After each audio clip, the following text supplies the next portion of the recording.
sometimes we do just put those together. Calling equals career. And I would definitely disagree. I think that the calling is sort of it feels like there's that spiritual element, that sort of divine appointment to it. I know that in some of the research I've read that there are individuals who feel they have a calling and it may not even be connected to the spiritual.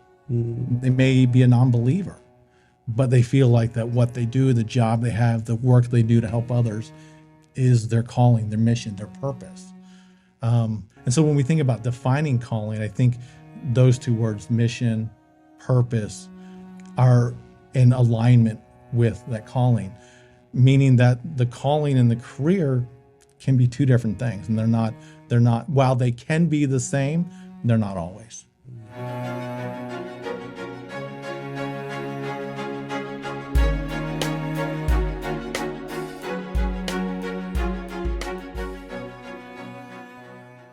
Hello, I'm Xander, and this is the Days Before You podcast. As someone who went to college, I struggled with trying to figure out exactly what I wanted to do after school. There were so many fields I could lean into, and I wasn't sure what I wanted to do myself. But there's another question looming over my head. Once I chose my field, should I work for the church? From the people I talked to, there's a wide range of good and bad responses to work or not to work for the church. Eventually, I did feel called to work for the Kentucky Tennessee Conference, and I'm happy to be here now. I just know that's not the case for everyone. Which is why today, I brought Daniel Olson. He is the Employer Relations and Internship Coordinator for Southern Adventist University. So hello, Daniel. Welcome. Thank you, Xander. Yeah. So let's start out. Can you tell me exactly what your job is here at Southern? Absolutely. So I've worked at Southern Adventist University for about 8 years in our Life Calling and Career Services department. And the services that I offer to students range from helping students take career tests, interpret those assessments, help students writing resumes, practicing for job interviews. Also do a number of presentations for classes, talking about networking and how to find employment and how to set yourself up for success. I also am in charge of our career fair that we do twice a year. And I'm also a certified strengths coach, helping students learn about their talents and gifts and how they might use them. Oh, interesting. That's really nice. Sounds like a lot of fun. You get to interact with students a lot. Yeah. So can you tell me, do you get that students come up to you as with the question of should they work inside the church or is it they should find somewhere else to work at? Well, I think it's a question that a lot of students ask themselves is, where should I work? What is going to set me up for success in my life? For some of those students, they have questions about working for the church, being involved in ministry. Sometimes they feel like they need to balance, what they're doing with other opportunities out there. So I think it is a question that a lot of students face as they're trying to choose their major and their career path. So what would you recommend to them then? Well, I think one of the challenges for students when they start college is answering that question of, what should I study? What should I major? And one of the things that I think sometimes students have to battle is getting advice from a lot of different people, people that are well-intentioned, but there's a lot of different things that they have to consider. They have to consider their interests, things that they enjoy doing. They have to consider their skills, their talents, where their abilities lie and what are some of the God-given gifts that they have and how they might use them. And so kind of looking at those different things and what might be a good fit for them is definitely a wise thing to do. As far as the advice goes, I think I'm normally trying to tell students, take your time. And I feel like that's actually a mantra I've had in the last year or two, is encouraging students to take a little bit more time or to not make decisions before they have to. Sometimes they might feel stress, pressure from friends, family, professors to make decisions quickly. Sometimes they need to take some time and look for different answers. That makes sense. I know before we started recording, you mentioned to me how in your personal life, you found this idea of calling a little bit, take your time, like you said. Can you go into a little more into that? Yeah, certainly. I think sometimes, and I know that at the university level, we talk about careers and finding your calling, and sometimes those are the same and sometimes they're not. I think that for myself, I think about the different things I've done in my life. I've come from an academic background and actually in journalism. When I was a student at Southern, my bachelor's was in print journalism, and I worked in that field for almost a decade before transitioning and pivoting into getting a degree in counseling, and then considering several things along the way there. And I think that one of the things that I remind students is that sometimes we don't necessarily find our calling right away. I've been blessed to work for the university for about 8 years. But a little part of my story is that about 3 years ago, I left Southern. I actually went and worked for about a year as a recruiter. I used some of the same skills that I use with helping students prepare for the workforce in that role, and did that for about a year and learned a lot. And then Providence had it that I came back and I continued to work at Southern.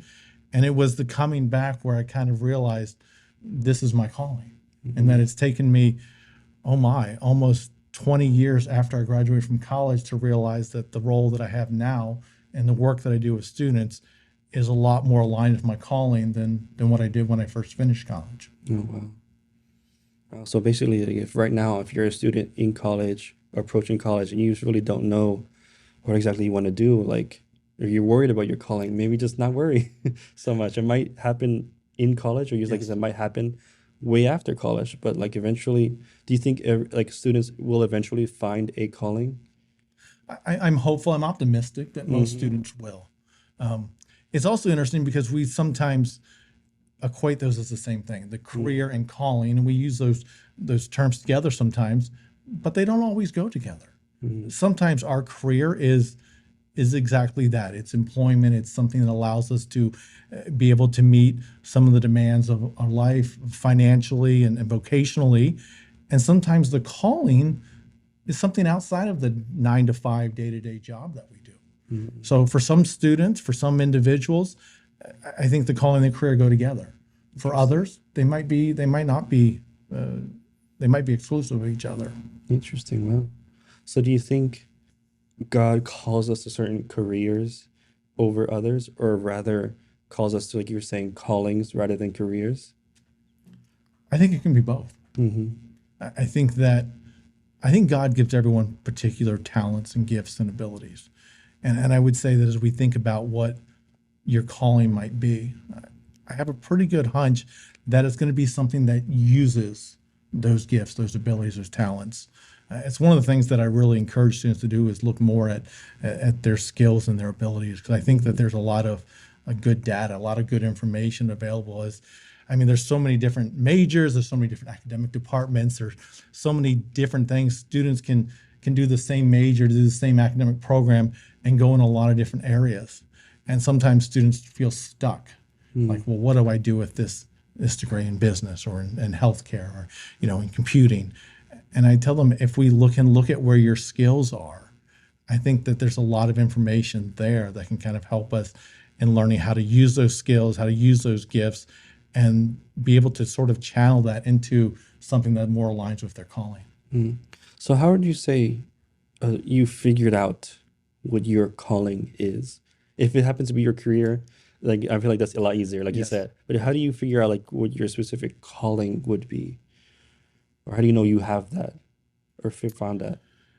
Yeah, I think that a lot of the times the career comes first, because I think sometimes, and I've warned students this, and I think about my own path, having to do a number of different things, enjoying a number of different things that I've done.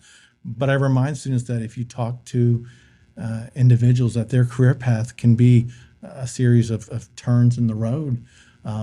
And so I think that sometimes it involves doing a number of different things to kind of say, I identify this as my calling. That some of the steps along the way, I can see how, and I look at my own story and I see how God has blessed the steps that I've taken and the number of different careers and the things that I've learned, the things that I've done. But I think it was in taking those different steps, none of them quite felt like the calling. And I feel like, and I'm blessed in the role that I have now, that it's the combination of the things that I'm interested in and the talents that I have, where I'm able to kind of put my finger on it and say, for me, this is the calling. And so to the students, to the individuals that are kind of thinking, what is their calling? I think sometimes it's finding the career and having done several different things to kind of identify it as the calling. But I would say the opposite is also true. I believe that there are students, there are individuals that at a younger age, they feel called to something. Okay. And I think that's a very important part of the equation. That for those that say, hey, I feel called, that God has put me in a position, has given me these talents, that has put these individuals in my life. Sometimes the calling comes before the career. And the career is sort of the vehicle that allow them to live out that calling. So I don't think that there's necessarily one right answer for finding the calling and the career. Sometimes they're separate. Sometimes one comes before the other. How would you exactly define a calling? That's a great question, and I think it's a great question because I think that sometimes we do just put those together. Calling equals career, and I would definitely disagree. I think that the calling is sort of it feels like there's that spiritual element, that sort of divine appointment to it. I know that in some of the research I've read that there are individuals who feel they have a calling and it may not even be connected to the spiritual. They may be a non-believer, but they feel like that what they do, the job they have, the work they do to help others is their calling, their mission, their purpose. And so when we think about defining calling, I think those two words, mission, purpose, are in alignment with that calling, meaning that the calling and the career can be two different things. And they're not, while they can be the same, they're not always. Like when there's a student, or like when somebody's approaching the workforce, Yes. and they see that they have these skills like the college has prepared them for, Yeah. and like equipped them with, and they go out and like see, okay, they have like several offers, and let's say they have an offer from like the church, Yeah. they have an offer from like some other organization or something, and that uses the same skills. Which way would you advise them to go? I think there's several factors to consider. Mm-hmm. I think will one of them prepare them, align them closer to their calling? But I think that other factors that they may consider and should consider along the way is the financial aspect of it. I think there's what will prepare me for the future. Is an opportunity going to set me up for success in the future? Is there going to be an opportunity that will provide me more skills and talents that I'll be able to learn more from, that will provide me better networking opportunities, and thinking about how that might align with things that they see themselves doing in the future.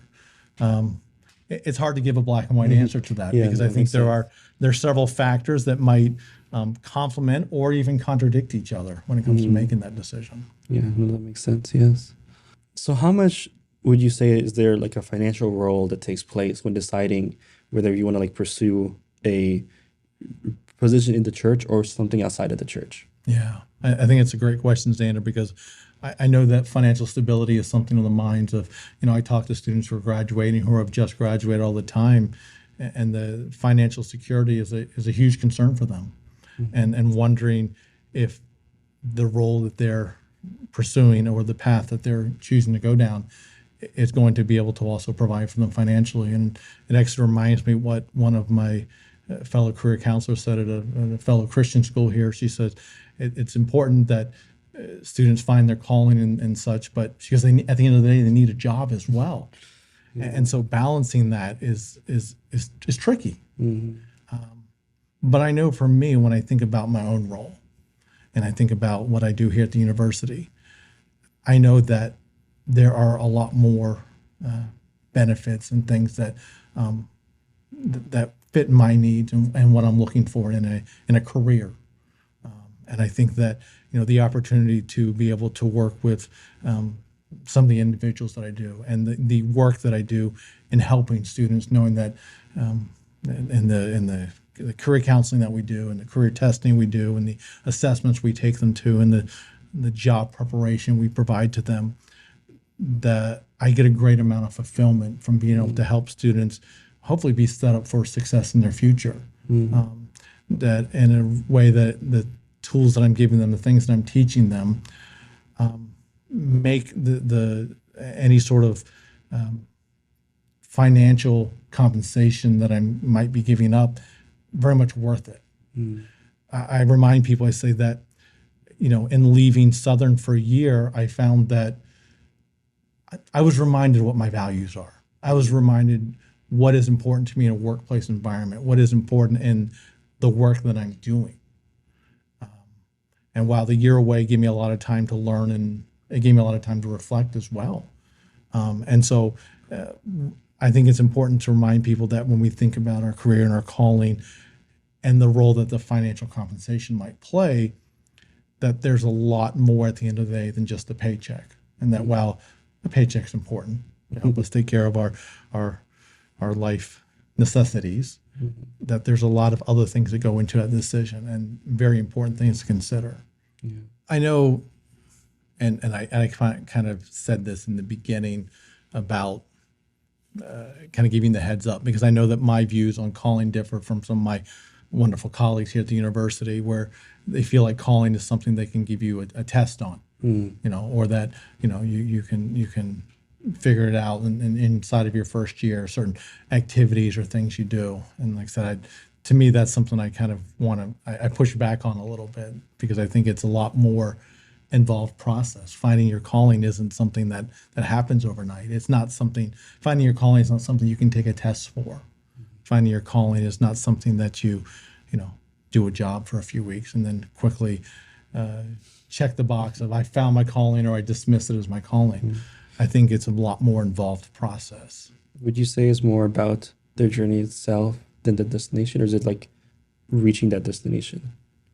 I think it's both. Both? I think it's both. I think in the journey will help when you get to the end, sort of cement your calling. I sometimes think back, well, what if I had taken a different major or gone to a different school, or, how would I tend to believe that, God would have put me in the right direction, that the path would have ended up where I was supposed to be.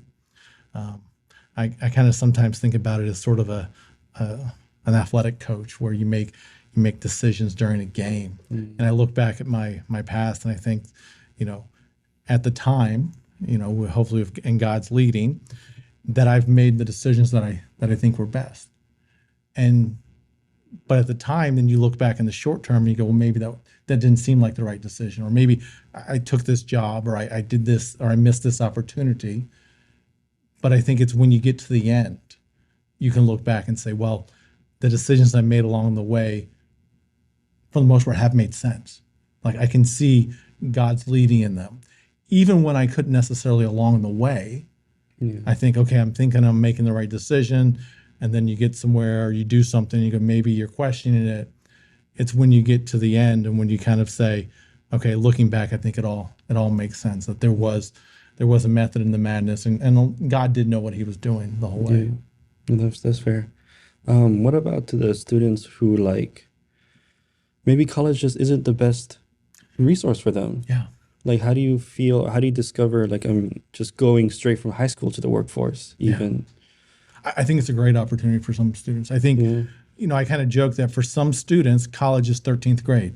They say, well, I'm doing this because it's the next best step. And I've actually talked to several students in the last year who have, either in talking with me or talking with somebody else, or sort of doing their own journey, have come to the conclusion that college is either not the right place for them, or it's not the right place for them right now. I think it's very difficult to ask someone that's 18, 19 years old, hey, figure out what you're going to do the rest of your life. But I think there is that expectation put on them sometimes by family, by friends, by themselves. Sometimes I have that conversation with students where I go, well, I really expect a lot of myself, and I'm getting all these good grades. I really need to know what I'm going to be doing. And that's where I kind of encourage them to say, look, we don't have all the information now. The funny thing is that, Xander, we ask students to pick a major when they start college. But I remind those students that in reality, you pick a major, and then the next 4 to 5 years, you're going to take all these classes that teach you all these things about this academic area. And you accumulate so much data in that 4 to 5 years between the classes you take, the professors you meet, the the friends you interact with, the internships that you do. And it's when you get to the end, when you're getting ready to finish your degree, to walk across the stage and get your diploma, I said, that's actually when you have the most data. That is when you are in the best position to make a decision about your career. I remember a conversation I had with a student a couple months ago. She was switching to a business major. And she felt a little bit, while she had taken some career tests and we had some conversations, she was still feeling a little bit lost and a little bit maybe even discouraged, because she's like, well, I'm changing my major. I don't know what I'm going to do with it. I told her, so the nice thing is you have 2 to 3 years before you actually have to make that decision. Yeah. That, in the degree you've chosen, you're going to take a lot of different classes. You're going to get a lot of data about yourself, and you're going to find things you enjoy and things that maybe aren't as good a fit for you. And I remind her, I said, you don't have to make this decision today. And that's for sort of choosing your major and your first job after college. Yeah. And when we think about choosing your calling, finding your calling, I said, we're welcome to, and I think God invites us to be able to acquire a lot more data and have a lot more experiences before we should feel the pressure of, okay, this is something I identify as my calling. So what about the students who, like you say, hold off on that decision and they come to like graduation day and they're still like, maybe this degree wasn't something I actually want to do. Yeah. How do you approach that student? I think I remind students, we do the best what we have right now.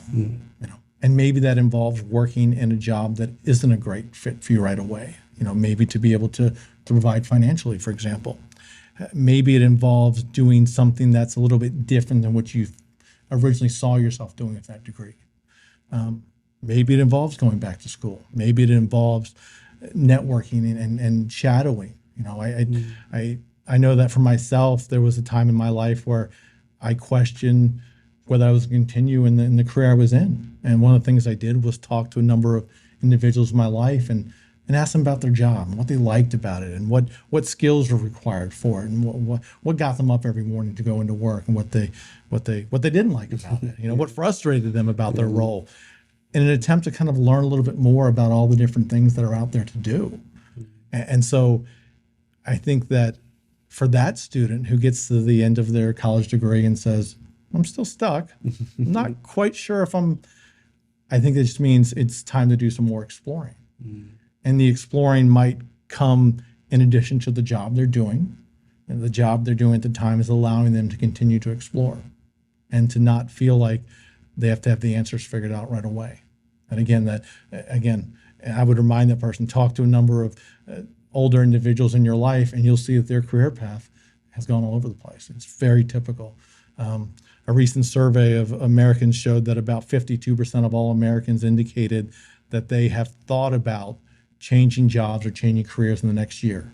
And so if it's not on the forefront of someone's mind, it's close. Yeah. It's coming soon. So, and especially in this day and age, I think there's a lot more of acceptance of people changing jobs and careers. And because of that, it allows people to be able to transition and take some of the skills. I mean, I look back at my journalism background, and I learned how to read and how to write well and how to edit. And now I use those skills to help students with writing resumes. And so, some of the skills and talents they've picked up along the way, I think there's opportunities in the workforce now to be able to do different things with them. Can you tell us what role passion plays when you're looking for your calling? Absolutely. First of all, I want to say I think passion is important. But I think that passion can be a bit of a fickle indicator, a fickle metric for finding one's calling. And the reason why I say that is that sometimes we find we are passionate about things that don't necessarily align with what our calling might be. And I use the example of when we think about our passion, it is very possible, Xander, to be passionate about something and not be good at it. And I talk to students all the time when I ask them about what sort of career advice have you received about choosing a career, choosing a major, finding your calling. And one thing that I hear students say frequently is, well, my family, my friends, my professor says, well, you just got to find something you're passionate about. And I always hesitate a little bit when I hear that, because I use myself for example. So one of my hobbies is disc golf. I love disc golf. I picked up disc golf about 16 years ago, and I really enjoy it. It's my number one hobby. And in fact, last week, recently, I should say, I just played my 600th different disc golf course. And Congratulations, so Rich. thank you, thank you.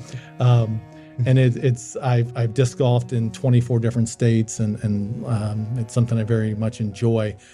But I also remind people that for me, while I'm passionate about disc golf, it is strictly a hobby. And that if I woke up next week and said, I want to stop being a career counselor, I want to pursue disc golf as my passion, as my calling, I'm going to be in trouble, and I will likely be, I will likely upset my wife and kids, and I will likely be homeless, because it's very possible to be passionate about something and not be very good at it. Yeah. And so when we think about metrics we use to find our calling, that's where I go back to finding your skills, your talents, your God-given gifts. I think that passion is important. I think passion is something that you shouldn't necessarily use it, though, to guide your calling. I think take your passion with you, but don't use it just to follow. Yeah. Let me say that differently. Don't follow your passion, but take it with you. And I found that in talking with students, that sometimes students have found that by looking at their skills and their talents, they develop the passion. They develop something that would become a calling for them, but it wasn't because they were searching for something they were passionate about. It was searching for something they were gifted at, and the passion developed out of that. Yeah, that makes sense. At least for me, like when I came to Southern, I was like strictly a photography major. I had never even touched video or audio. I never wanted to. Yes. I had zero desire for any of that. I was like, I'm going to do photography, and then that is it. Yes. I took a class, Intro to Digital Storytelling, introduced me to video, and now that's what I do for a living. Yeah. That's like my whole job is to make videos. It's very different, like you're saying. So like, I didn't initially find that passion. I had zero passion for video. And then you said like being exposed to it at college, being exposed and like learning about it, like that entire world, I found a passion for it. Right. So in your experience, how would you identify hobbies that are just hobbies and hobbies that could lead into careers? Yeah, I think that you need to look closely at, are you able to use those hobbies that you're passionate about in a career? Is it something that you can be financially prosperous with? And sometimes, and I've talked to students that say, I'm really passionate about something, I'm really good at it, but I want it to remain a hobby. You know, I think having those hobbies that are something you enjoy doing and you're passionate about are very important in our work-life balance. And that maybe that hobby isn't something that you bring into the workplace. It's something that you utilize outside of the workplace as sort of something to help you with your mental health, to be used in witnessing to others, as a mission opportunity. Maybe it's not something that's in the workplace, but it's something you use outside of the workplace for a number of different purposes.